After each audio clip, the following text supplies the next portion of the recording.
What's up, BB Besties? I have a live feed update. Hey, BB friends, here's a quick update. Welcome to the Girl Gab podcast. Join your hosts, Allie and Nikki, as they break down the latest in pop culture, TV, and whatever else they feel like gabbing about. Girl Gab starts now. Good evening, everyone. Hello, Nicolette. Good evening. I'm good. I survived the work week. It was a rough work week, but it's over, thank goodness. And I'm ready to not think about work for the remainder of the weekend. Valid. Same. I agree wholeheartedly. I am in a wonderful mood because the Cats just won, so by a good Kudos. number. Yeah, they beat not a team that we should be proud to beat or anything, but we won. We beat the Troy Trojans. My bracket is fucked up because there were what I would consider to be some upsets, but for some reason, apparently other people didn't because they're ahead of me on the bronze. So yeah, I'm gonna be losing some money on my bracket bets. Exciting times, March Madness, all the squeaking shoes. I love March Madness. I don't follow any other sports other than March Madness and Kentucky Wildcats. Yeah, I'm like complete opposite of that. I'll follow football, college softball. I think wrestling was just on, but basketball, I just can't do it. Yeah. I think it's regional where I'm at. SEC basketball is a big deal. Yeah. Huge deal. Football, also a okay deal, but we suck at football. So yeah, basketball is like a big deal here. I just don't care about it personally. Yeah. Valid. And it's really just like because of literally the sound of everyone squeaking shoes. It triggers me and I can't take it. So for that reason, I'm out. I'm dead serious. Okay with that. That is, if you're going to have a reason, at least it's got to be valid. Yeah, and I that's like that. Literally it. Stand on your reasoning. Stand 10 toes down. Speaking of standing 10 toes down, what is going on TikTok right now with Miss Lowry? Because I need the girl that's trying to ruin her life to stand 10 toes down and post every possible receipt and not these circumstantial it's ones. really not adding up. It's not making any sense. The timeline's not adding up. I see people being like, oh, well, you weren't in the live if you don't think the timeline adds up. I was in the live and the timeline still ain't fucking adding up. And what she was saying wasn't adding up in the live. She just had her little friend over there on the side just agreeing to everything that she said. Co-signing. Which, if she's your friend, why wouldn't she? Like, I can find a best friend to do the same. And one of her little friends went in my comments and was like, I know her personally. This is so true. And I'm like, again, please post. Actually, she posted a comment. And the fact that she posted a comment laughing at the situation just proves to me once again, you're a home wrecking, clout chasing person. Because first of all, her story's not making sense because she's like, this happened a year ago. It happened in May 2024 when Kale's twins were like 4 months old. Like they were fresh babies at this point. And to me, it makes no sense that he would have even been on a cruise. Like, can you show me the cruise dates? Because you're just telling me it was May. Because I am a stalker. And so I have done as much research as I can leisurely do without diving too deep.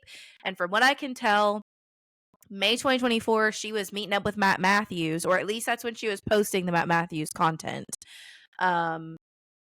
She was going on her tour for sure, which I do know that Kale also had issues with childcare. I don't know if you know about that or not, the tea. Well, her old nanny babysitter person, I forget the name, betrayed her, backstabbed her. Like, was in cahoots with Christopher.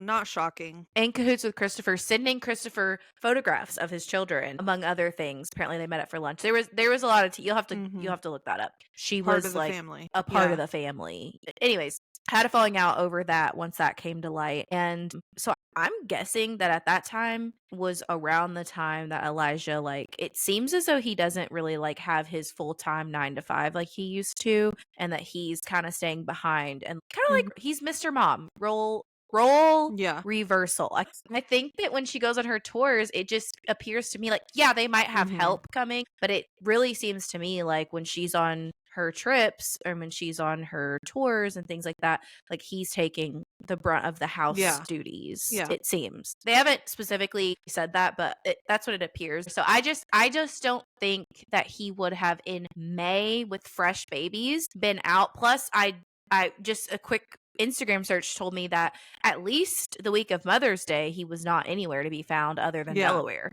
So I'm thinking that only leaves us with 3 possible weeks. And I just don't think he was on a cruise at that specific time she's saying. Now, could this have been him from like years ago? Before they even knew each other? Obviously, yes. Could this have been him from before they were exclusive? Obviously, yes. I don't know. What do you think? There's a lot of things that aren't adding up, and she's so adamant that this is real and that she's not doing this for clout and blah blah blah. Then like post more receipts, because so far there are so many plot holes in the receipts, quote unquote receipts, that you have posted, and people have been very clear in your comments about why there are plot holes and how you can close up those plot holes, and you're not doing it. But she's posting content all day for the past 3 days. The first time I saw the video, the very first one that she posted, I went to her profile and I was like, okay, let me see what else she's posted since then. I had to scroll forever just to get that one post, and I was like, oh, this must be like old news, and for some reason this is resurfacing. No, she's just posting so fucking much that it took me forever to get down to that post, and it was the same day. It was 12 hours prior. Like, I saw it same day, and she had a shit ton. Apparently, she's a chronic poster when it comes to her Snapchat. But now, all of a sudden, she wants to post on TikTok. Now, do you remember how many followers she had when you looked? I should have taken a... Do you just happen to remember? I know it was not 10,000 yet. Because, well... I know that when she was live, it was not 10,000, because I was like, oh, is she going live because she thinks she can like make money or like what's the deal? And I looked at her follow account and I was like, she's not at 10K yet. She's not in the creator fund. Okay. Because I was curious about that, because I too a couple of days ago saw this or whatever, and I did not check and even pay attention to how many, because the one video came across my FYP and that's like literally all I saw, I think, at that point. And then I think I went to her page and like looked at like the very next video, which was her like clarifying some more stuff, and I didn't pay attention to the follower count. Today she has like 14 and a half, which tells me that her chronic posting after the fact is continuing to push her content out. It's fine. Like, we all want, I post stuff all the time that I know that is probably just an attention grabber so that I can get my content seen. But doing it at the hands of being a homewrecker is foul. She's either still on the trip or just very recently returned back. Like, within the last 3 days, she was in Turks and Caicos. Yeah, Jasmine. In your comment section saying, do your due diligence before posting misinformation. There is more evidence out here to prove that Kel is currently on vacation than not. Please do your due diligence, Jasmine. I was so mad when I saw that, because I follow Kel, so I know that, like, literally just yesterday she was posting about them being on vacation, and I'm like, what due diligence are you even fucking talking about? Get out of here. I don't know if maybe she literally just returned and that's what Jasmine's referring to. I don't know. But I couldn't see any proof that says she... Exactly. Okay. I'm a chronically online person. We need to talk about this, because I like chronically online, and that is what I just realized about myself. Like, probably this last week, I was like, you know what? I am actually chronically online. You are. I can confirm, because I thought I was chronically online, and sometimes you'll tell me about something and I'm like, what the fuck are you even talking about? And then you have to send me TikTok videos so I can find out about it. I'm like, how did you even end up here? And you're just like, well, I don't know. And I'm like, yes, you are more chronically online than I am, which says a lot. I love Kale, and I love like her happiness right now, and it really is like, from a bystander point of view, it's really disheartening, because she's finally happy. She finally has the life she's probably dreamed of, and I don't know, it's just shitty. But do you have anything? I think last time we talked about like Booktok, and I was like, you gotta like give me some kind of like Booktok tea or whatever. Yeah, actually the tea that I was kind of talking about last week that I like didn't go into detail but just like was referencing, there's been some updates and it's actually kind of like a funny situation. So there is a book talker and she's hilarious, hysterical. And her TikTok username is Brit in her books. And just to give insight into, because it is like kind of relevant to this tea, what her type of book talk content is it's very like satire. She always has a whiteboard that's literally like attached to her wall and she draws little cartoons of whatever she's talking about that day. And she has like a series where she talks about people that she doesn't want book recommendations from. And it's like really funny because she'll be like, women that wear kitten heels, because why do you only need to be 2 inches off the ground? Like, let's be so for real. I think I've seen this creator. Does she also talk about non-book talk stuff? Because I don't know that I correlated that it was a book talk thing, but I do think I've seen this creator. If she maybe like once, not anything serious, but I do. That sounds familiar to me. If she does talk about things that aren't related to books, I don't see it on my page. Okay, I mean, I don't know that much about her. But that sounds so familiar. I think she's graced my Probably. FYP before. She's got a big following on Booktok. Like she's one of the big creators. Because she's just so funny. And it's like people are always in the comments being like, "Oh, yep, I got attacked on this one. Like whiteboard, leave me alone," or whatever, you know.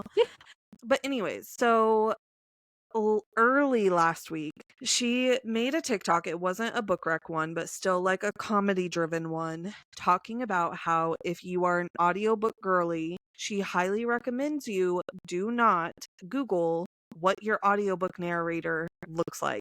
And I have fallen for this before as well.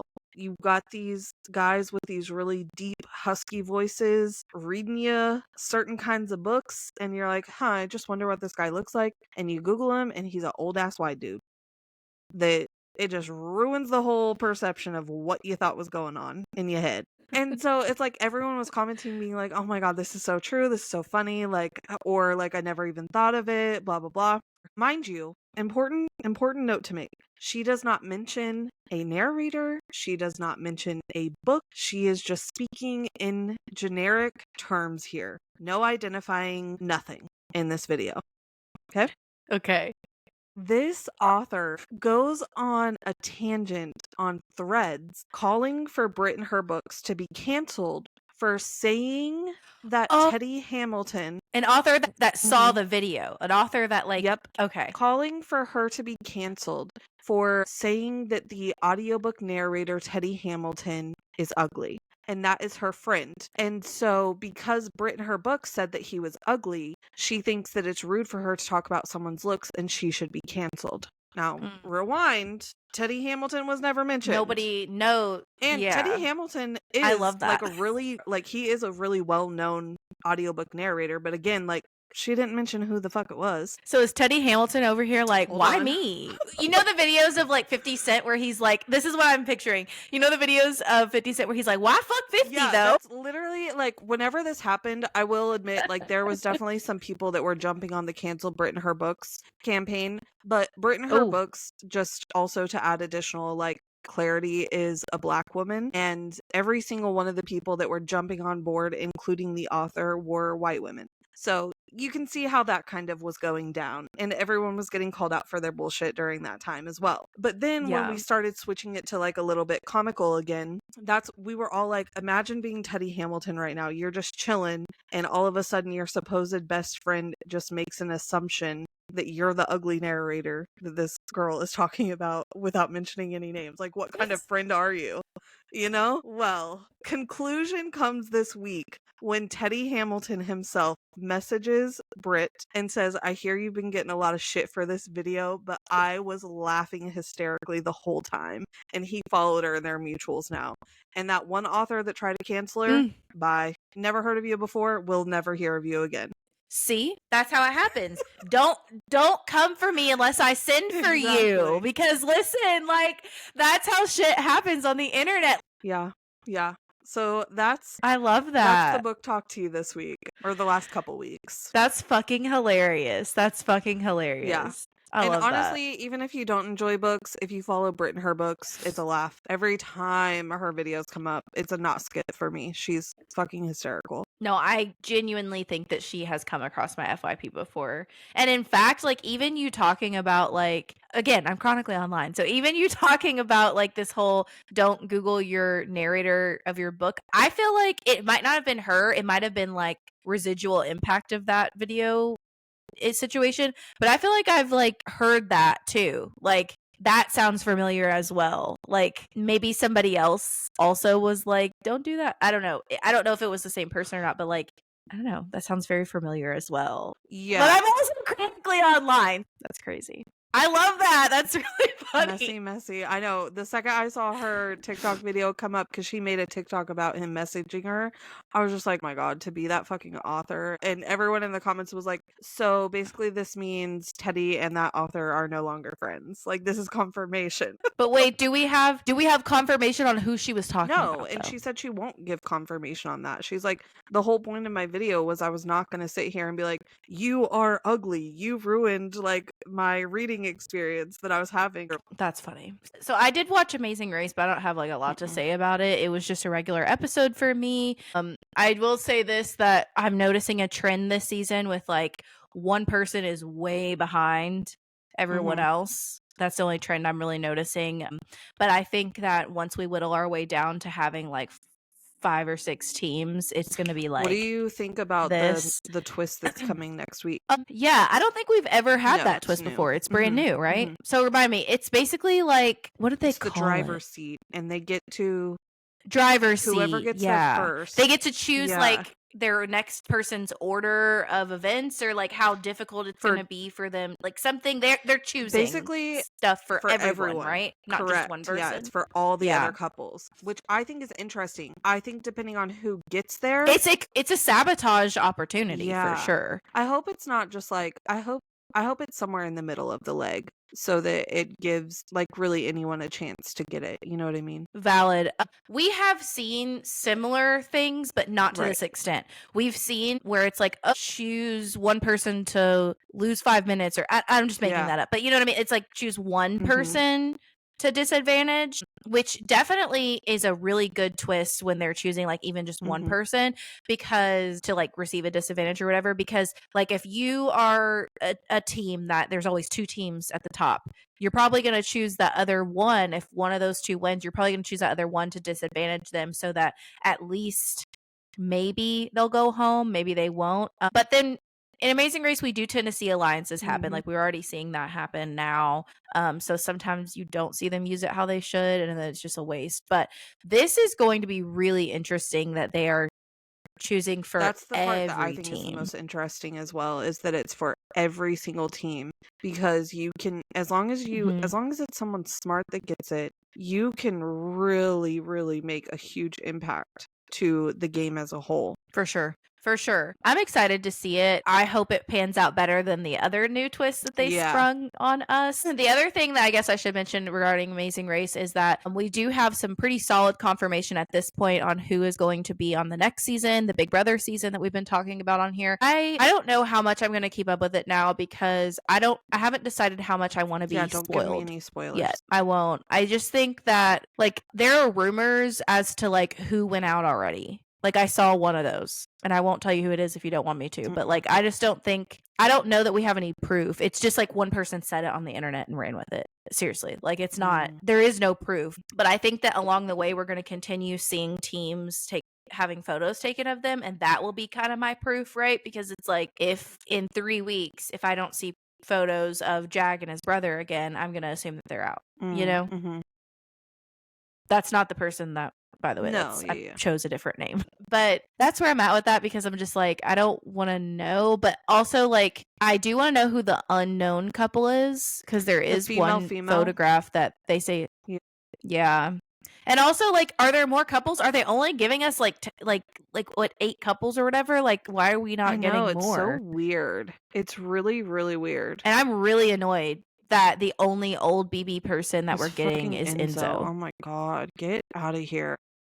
Like, I'm very annoyed by that, because I'm hoping that whoever the female is, I'm really hoping that there's somebody from the past. I don't know. And we do have confirmation that Taylor's there because she was in a picture. I don't think we saw Kyland though. Maybe Taylor's the female. I don't know. But maybe with enough backlash of everyone being like, why did Taylor get to have an exception to the rule? Why is her partner different than literally everyone else's? I mean, truly, if you think about it, and I don't want to dive too deep or spend too much time on this, but it really does put other couples at such a disadvantage, because like Rubina and Tucker could have gone on together.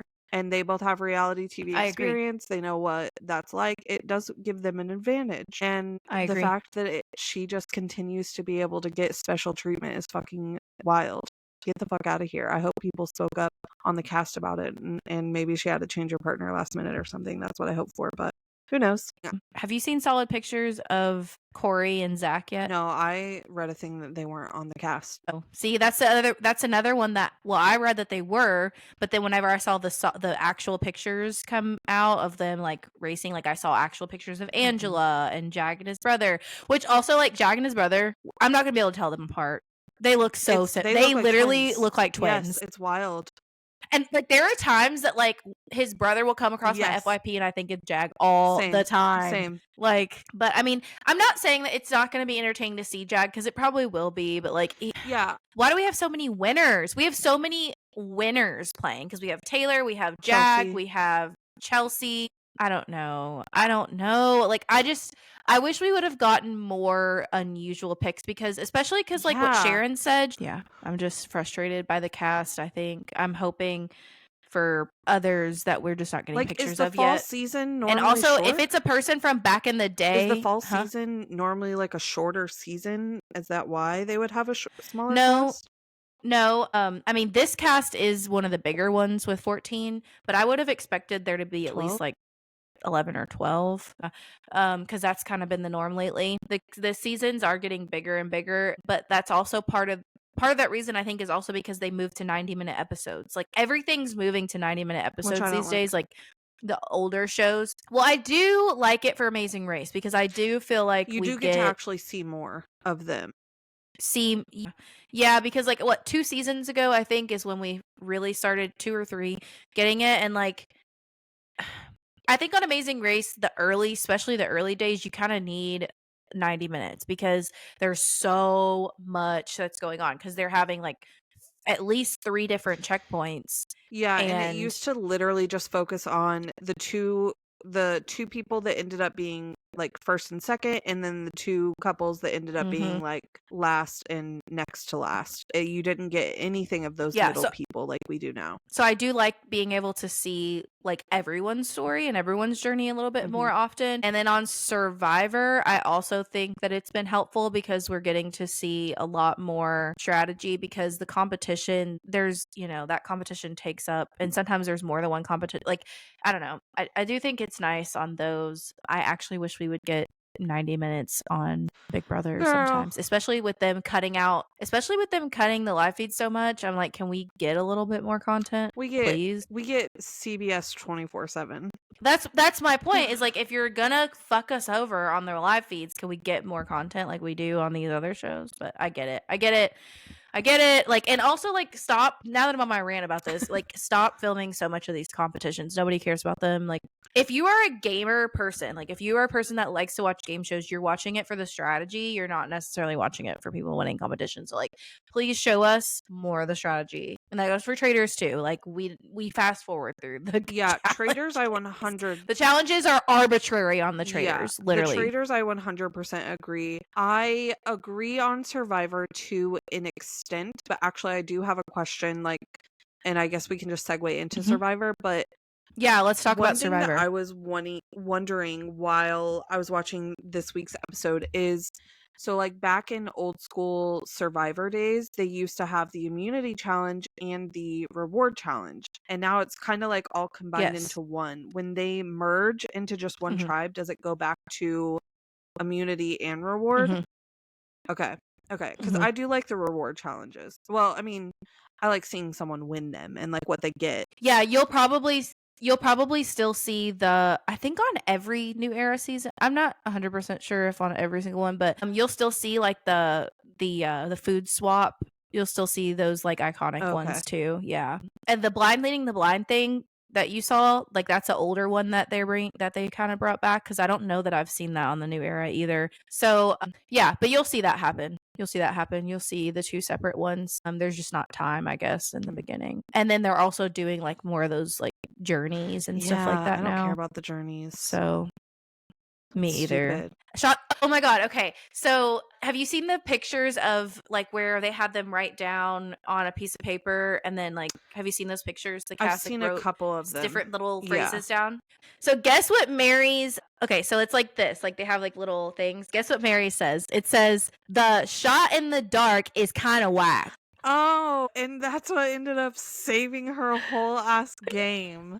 I'm so dead. Yeah, and Camilla says Boston Rob is not a Survivor legend. Sorry, Jeff. Shoo, Camilla. And then let me tell you the other two. There was 4 that I thought were really funny. Chrissy, hers says, I don't think super fans make the game better. That's controversial. And this is the worst one. Okay. Charity, hers says Russell H, which is Russell Hantz. You know who that is, right? Hers says Russell H is the Survivor GOAT. What? Get off here. What the fuck? It's because she was in like that religious cult or whatever that she was in, and she only recently has been able to watch Survivor in the last like 10 years or whatever. But like, girl, no, he's not. We disowned him. Jeff Probst disowned him like 20 years ago. Yeah, literally. I'm surprised that CBS even let her. Both of the Hantz brothers. Yeah. Both of the Hantz brothers. We don't talk about them. We at all. No. Completely barred from CBS conversation. Barred. Yeah. Yeah. Anyways, I thought that was funny. I had to tell you about that. But yeah, so the shot in the dark is something else that I could get rid of. Yeah.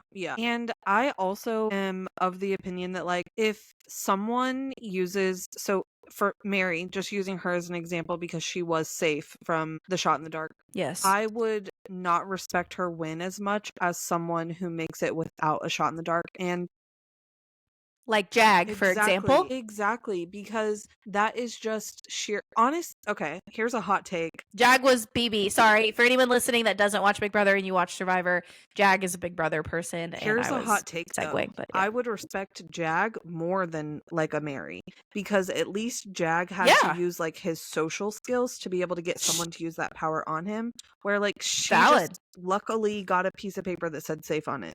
I hate it. I agree wholeheartedly. I also think that it's not an advantage if everyone has it. And I know that the argument is, well, not everyone does have it because it's a 50-50 shot, but everyone has the same 50-50 shot.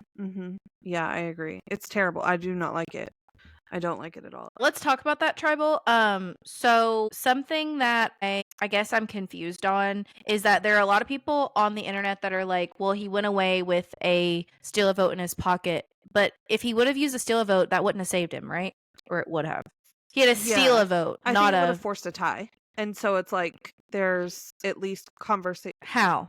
Because they had an extra vote. No, they just had they had 2 votes against Thomas that sent him out. So if he would have then put 2 votes. Did they not play that? No. Did they not play Camila's extra not. vote? Okay. That's what I was wondering. I didn't know. I couldn't figure out if they played it or not because Jeff only read 2 of the votes, which was all he needed to read. So I wasn't sure if. Okay. So if he would have used it, it would have tied it. But if they would have used their extra vote that they had, then it wouldn't have mattered, because that was what I was thinking. I was like, well, they had an extra vote. But okay. So they didn't use the extra vote. Okay. Well, what did you think of the tribal? I thought it was entertaining. I also thought that it was really interesting to see Camilla and Kyle pull that off. I will say they did really, really well hiding their closeness and relationship, I feel like, until tribal. Then when they were having all the conversations with Jeff, like this whole time at camp, they had been acting like they barely knew each other, they didn't like each other, blah blah blah. But then at tribal, they're like freaking kumbaya, it's just a game, I respect you, you're my friend. And I'm like, why was no one... What I was expecting to happen is for like Joe, Shaheen, and Thomas to have one of those like moments where they're like whispering to each other during tribal, you know, back behind them. Right. And none of them did. And then they just stuck with their original plan. And I'm like, You guys didn't pick up on any of that? That's wild to me. I know. The fact that they were willing to like look through the bag too, like so openly right in front of Camilla, that was weird to me. Like they all three had, like, a lot of people are giving Thomas a lot of heat for having way too much confidence. I think all three of them had too much confidence because well, at least everyone but the other two, Shaheen and Thomas, because like going through Kyle's bag so openly in front of a person that was on his tribe before is silly to me. And like not even thinking that they might be like everyone's also like applauding their acting, and like this is where I'm going to be critical because I don't know that the acting was that good. I just think that the three dudes were kind of just stupid, because that's stupid that to me, common logic says if I'm coming from a tribe with someone else and we're outnumbered, at least us two have to stick together to try and flip something, or try, like, because like Thomas said, like classic Survivor would tell you, three of us just so happen to stick together, we have to pick off one of them to continue our but numbers. I would say, like, I wouldn't fully discredit Camilla and Kyle because, like, look at Eva. I'm not fully discrediting, but I just don't think their acting was the sole reason. I think that all three of the guys were a little too cocky. Yeah, I think it's both. I don't of think them. their acting was No, the no, only no. reason. I agree, but what I'm saying is you also have to see from those three's perspective when they're looking at Kyle and Camilla. They're also used to the dynamic of Eva and Star, and Eva and Star are on the same new tribe together, and they dang sure ain't sticking together. You know, Valid. and so like from their perspective, they can definitely see how two people from the same tribe could definitely be coming after each other. For sure. So I think it's a lot of factors. I agree with you that it's not just the acting that like caused that whole situation to happen. But what about how did you feel about so I missed like the first 15 minutes or whatever. So how did you feel about how the tribe swap actually went down? So tell me, how did it go down again? It literally was just the random draw of buffs. Jeff just went around with the little platter of the hidden buffs everyone randomly drew, and we have our new Loggy tribe is David, Eva, Star, Charity, and Mary. So on Loggy, Eva and Star are old Loggy anyways. They're sticking together. David and Charity were together already, and then Mary is the only one from Vula that is on that tribe, so she's like the lone person over there. On the new Siva tribe, we have Chrissy, Mitch, Cedric, Say, and Bianca. Chrissy and Mitch both were already on Siva, and then Bianca is the only one from Loggy, so she's kind of like the lone person in that tribe. And then for Vula, we had Joe, Thomas, Shaheen, Kyle, and Camilla. So it was 3 from one and 2 from another. Here's my hot take on this then. I think it was too soon for a tribe swap if you're going to continue with 3. I think if they were going to do a tribe swap at that moment, then they should have went down to 2. I get it. You literally can't continue on if Green keeps losing people, and I understand the necessity. And I like a tribe swap. I'm not saying I don't like a tribe swap. I'm glad we finally got a mix-up tribe swap again, because it's been a while. But I think they should have, if they were going to do it, I think they should have went down to 2 tribes. They should have eliminated one of them, because now what's happened is on whichever tribe it was, you have 5 females, 4 females and 1 guy, which is David, which to me is super super unfair, but they still won the competition. Go girl power. I'm a girl power person, but I do think that's a clear disadvantage. And on some tribes you have, I don't know, I didn't like the way that it shook out with how they were mixed up, and I also didn't like that we only had 3 or 4 weeks of people making bonds and alliances, and now they're already shooken up again. And I just think that it would have been better if they went down to 2 tribes, because it would have strengthened the chance of people's entire alliances continuing on, or the bonds that they made already continuing on, because to me it's kind of like a wash at this point, because it's like, oh, we're all new together, I don't know, I personally don't like a tribe swap if every single person's from a different tribe and like it's starting all over. I want to see, like, for example, I liked that the California girls stayed together, because that was a really interesting dynamic in which played out really well for us as viewers. We're not going to have that on the other tribes. I think the only people it benefits from is the old Green tribe. The the old green tribe is the only people that benefited from this tribe swap, and the purple tribe clearly are disadvantaged by this tribe swap. Whatever. No, I definitely agree with that 100%. And yeah, the only people that it benefited was the green tribe, the old green tribe. And we saw that immediately because not a single one of those people ended up at tribal this time for the first time all season. And shame on production for the way that they stack that green tribe so terribly anyways. Yeah. Make it Like, more equitable to begin with. Yeah, you were on the pod in place for Sammy, and I said on there on the, was it Secret Society? And when we were doing our draft picks, and I literally said on there, like, the green tribe clearly is the worst tribe. Like, it was so obvious before even watching video interviews of them, just reading the bios. I was like, oh, okay, this tribe is going to back to back to back go to tribal And when council. you said that, it which is why I picked no one on that tribe. But even whenever you said that, it wasn't even because of like their physicality. It was literally just like, these people are not going to work well together at all. No, and they they're didn't. not going to work well together. But I could also tell that other tribes had stronger physicality. So I assumed that those tribes had a stronger chance in general. And like the green tribe really did suck. Like even the like puzzle pieces of the puzzle portions of the challenges they weren't good at because they weren't able to work together. I don't know. Anyways, that's my hot take on. You have any hot takes on the episode? No, I mean, it sucked that Thomas went. We both were really loving the messiness that Thomas was bringing. I was honestly kind of hoping they would just go for Shaheen because that was like at one point kind of discussed or tossed around between the two of them. The edit seemed way too obvious for me. I was like, fuck, it's Thomas. Like, the more I saw of Thomas, and then I thought back, the fact that we know a lot about Thomas from the last few episodes, we know less about Shaheen than Thomas. So I was like, probably midway through, I was like, fuck, Thomas is going home. I was so pissed. I was so mad. Yeah, it sucks because Thomas, I feel like, was very entertaining. Not the most strategical. Yes, as a viewer, I love him. Yeah, so it sucked, but I also, like, I mean, kudos. They pulled it off. They did what they had to do to kind of, like, even out the deck they were handed. Yeah, and the fact that they were able to reserve their extra vote, I think that the next time they go to tribal, if they have to go again, they also are going to be they'll have the numbers at an advantage. Jeff did say that this is the season of duos, and I think that is one of the duos we are going to see play out. We already saw our first duo, which was Joe and Eva, who got split up already, which is kind of sad to me. But our second duo, I think, is clearly established as Kyle and Camilla.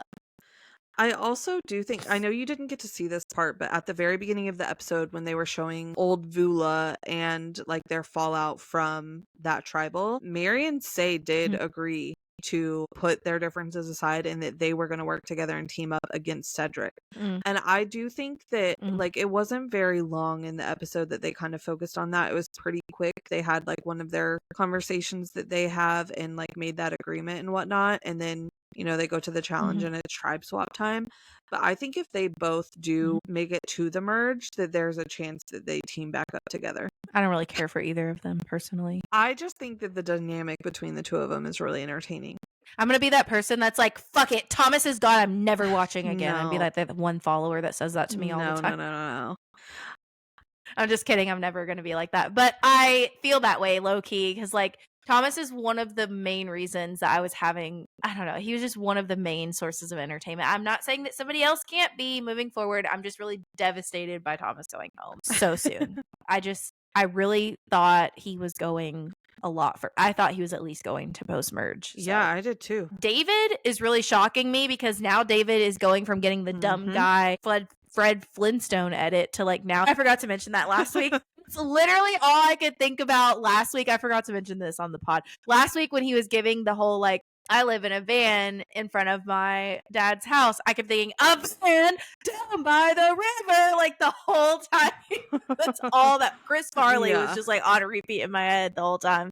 But yeah, he's starting to get like a sweeter edit, especially now that he's on the tribe with all the girls. Now I'm even more pissed because I'm like, he's definitely going to merge because they can't eliminate him. Yeah, no, and I mean, competition wise, they have to have him. That's Eva's temporary Joe until they get back together. Yes. Oh yeah. David. And like, damn you production for kind of making me like him just ever so slightly on this episode. Like, I don't know. I just don't want to like David, but whatever. I'm glad that you're entertained though, because I was getting nervous after the first episode. You were like, but this is actually a really good season. Yeah.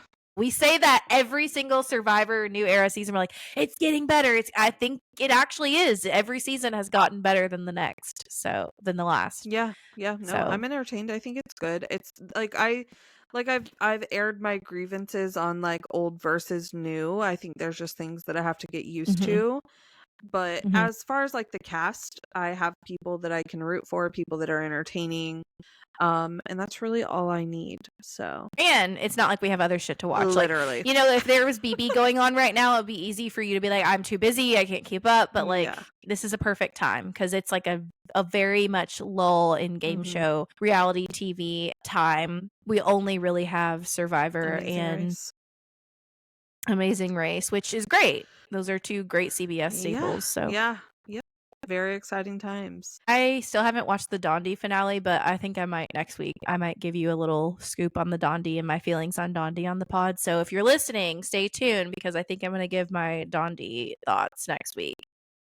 So that'll be our teaser for the next pod. So, well, as always, make sure you're following us on YouTube and our personal TikToks. Mine is reality_Allie, and I am Bookishtv.Niklyn. There we go. So make sure you're keeping up because a lot of the stuff we talk about, we also talk about on our personal pages. So that's all I have. Have a good night, everyone. Bye.